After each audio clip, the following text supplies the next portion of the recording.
Pelaksanaan Pilkada serentak tahun 2024 untuk hari ini telah memasuki tahapan penetapan pasangan calon.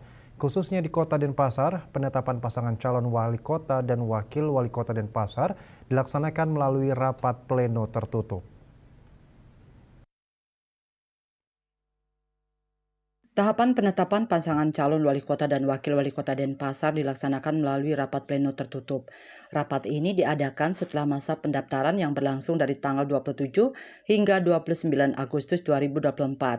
Rapat pleno tertutup dilakukan setelah KPU Kota Denpasar memberikan kesempatan kepada pasangan calon untuk perbaikan dokumen yang diperlukan. Setelah rapat pleno selesai dilakukan akan diumumkan penetapan pasangan calon oleh KPU Kota Denpasar. Rencananya pengundian nomor urut untuk pasangan calon akan dilaksanakan besok 23 September 2024. Pengundian akan diikuti oleh kedua pasangan calon. Jadi rapat pleno tertutup untuk penetapan pasangan calon wali kota dan wakil wali kota Denpasar sesuai tahapan dan jadwal memang diselenggarakan hari ini di kantor KPU Kota Denpasar dan kami secara internal komisioner berlima yang akan melakukan rapat penetapan pasangan calon tanpa melibatkan pasangan calon maupun pihak eksternal lainnya. Setelah penetapan hari ini, rencananya besok kami akan melaksanakan pengundian nomor urut pasangan calon di pukul 9 dan sesuai juga surat dinas wajib diselenggarakan di kantor KPU Kabupaten Kota masing-masing. Tidak bisa diselenggarakan di luar kantor.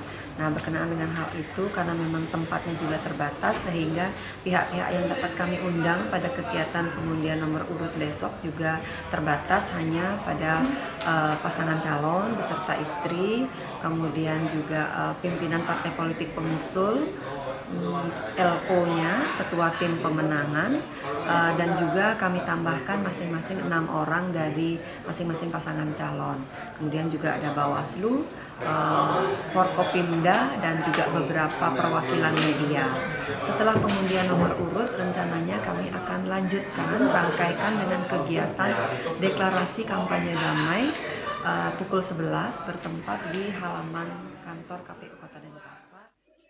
Dalam pemilihan wali kota dan wakil wali kota Denpasar dalam Pilkada serentak tahun 2024, KPU Kota Denpasar telah selesai melaksanakan rapat pleno terbuka rekapitulasi dan penetapan daftar pemilih tetap DPT untuk pemilihan kepala daerah Pilkada serentak 2024. Adapun total DPT di Denpasar pada Pilkada serentak 2024 mencapai 507.561 pemilih. Jumlah pemilih tersebut tersebar di 4 kecamatan dan 43 desa dan kelurahan di Kota Denpasar. Rinciannya, Kecamatan Denpasar Selatan sebanyak 140.894 pemilih, Denpasar Timur 92.927, Denpasar Barat 144.681, dan Denpasar Utara sebanyak 129.059 pemilih. Sukma, Bali TV.